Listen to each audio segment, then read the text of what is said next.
Hey, it's Jason with Threefold Solutions. Talking about groups today, I wanted to mention something that comes up from time to time that you may have dealt with yourself, and that is what is a unique group and why would I even need a unique group? What are unique groups used for?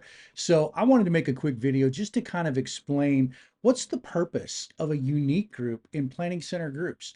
So, first off, there's a couple reasons you might use a unique group, and that is the most common anyhow is maybe you have a group of leaders that are either small group leaders, classroom teachers, somebody who leads a group, and you'd like to put them into a group that you can utilize to communicate with just those leaders. So maybe it doesn't need to be publicly listed, it's just internal, and you only want to use it for management purposes and you want to communicate with those group leaders. So that's a great time to use a unique group.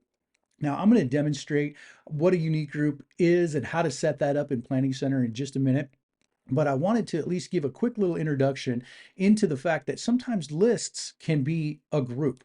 And sometimes people get confused with, well, who do I put into groups and why would I even need to manage a group of people inside of groups versus just using a list to define a group of people. So sometimes people lists can do the exact same thing that you're looking to do, and unique groups may not even be necessary. But I think when it comes to managing leaders of leaders, such as section leaders, zone leaders, people who oversee multiple groups, a unique group is a great way to be able to communicate with them, share resources with them, even use messaging inside of groups if you want to.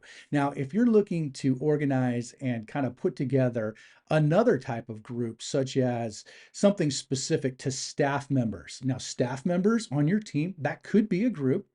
But that could also be a list inside of people that you can quickly pull because you've used a custom field to identify when somebody in your database is actually a staff member. And then when we pull a list to find that custom field, we just email or communicate with that list of people. So there are other ways to manage, groups of people than just groups. But when it does fit, unique groups are a great resource to utilize. And let's take a look at that now. And one other thing, always remember, we're here to make videos because we love to help people with Planning Center. And if you'd like to get a regular dose of these updates and tips and tricks, go ahead, hit the subscribe button below. We'll continue to crank out some of these videos to help you with Planning Center, help you become an expert at Planning Center.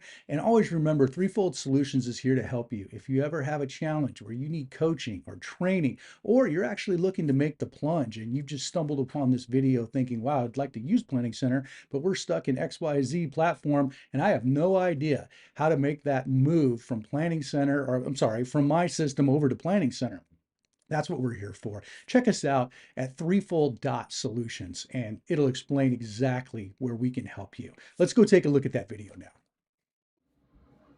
Okay, let's take a look at groups here. I'm in Planning Center groups now, looking at my group types. Now, when you're looking at group types, one of the things I want you to remember here and always keep in mind, if you see a sprocket or a little wheel in any of your Planning Center apps, that's where you're going to find some of your background settings. So if you've avoided that in the past, make sure you take a look at that. That's where some of these things that are kind of hidden gems are found. So first things first, I'm looking at group types here.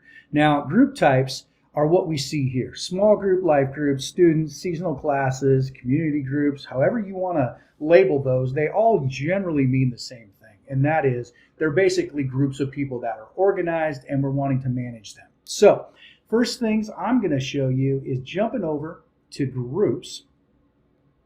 I want to look at what groups I have, and one of the handiest things we can find here, and let me just move my picture over here. I'm going to click on this filter menu. If you see that little gray box inside of any Planning Center app, click on it because it's really helpful. In this case, I want to filter my groups and I want to go find my unique groups. So I'm going to click here, and I happen to have one that's called Leadership Team. But if I were to make a brand new group, I would just click up here in the top right, New Group. I would type in my name, and then of course unique group shows up right away, but we also have other group types. Now, unique groups is specific, so I'm going to go ahead and just roll with this one, which is already set up. So let me click on my leadership team. And again, these are my leaders. These are just members. Now, I can have an actual leader like Luke Skywalker here who's going to be a leader of my leaders. Now, maybe he's somebody who's on staff and he's one of my pastors who oversees groups. Well, he wants to communicate with all of his group leaders, and this is a great way for him to do it. So, inside of this group, I'm going to go over to settings, and the main thing you have to pay attention to is right here at the top. When I go to create this group type, all I have to do is select group unique groups. And basically remember, unique groups are those that don't really fit your other group types. They're set aside for specific purposes. And this one happens to be internal management, and it's for just communicating with my group leaders. Now, if you scroll down the page, get down to your availability on Church Center settings, make sure you mark this as unlisted. And you also keep it closed because this is for private purposes. It's for internal management. I don't need this to be public facing. If this turns out to be listed and somebody creates a unique group where it's listed, unique groups then become a publicly listed category, group type that you will see in Church Center. So keep that in mind. If you don't want it to show up, make sure that your unique groups stay unlisted and are pretty much used for that private group, internal management type of thing. So that's really it. That's the main purpose of this. You can do all kinds of things with this group that you would do with any other group. I think the main thing is to kind of explain when and why I would use a unique group. Hopefully that was helpful. You understand that unique groups can be something that help you manage. And I think other than that, groups are a great tool for people. But don't forget, there is a time and a place to use lists, and you'll know when that is. You'll know when you need to find those people via lists versus groups. Hopefully, this has been helpful to you. Check us out at threefold.solutions if you'd like to find out more about what we do. We love to help people with Planning Center. Like this video, subscribe. We'll send you all kinds of updates and make sure you get any of the new content that we put out on a regular basis.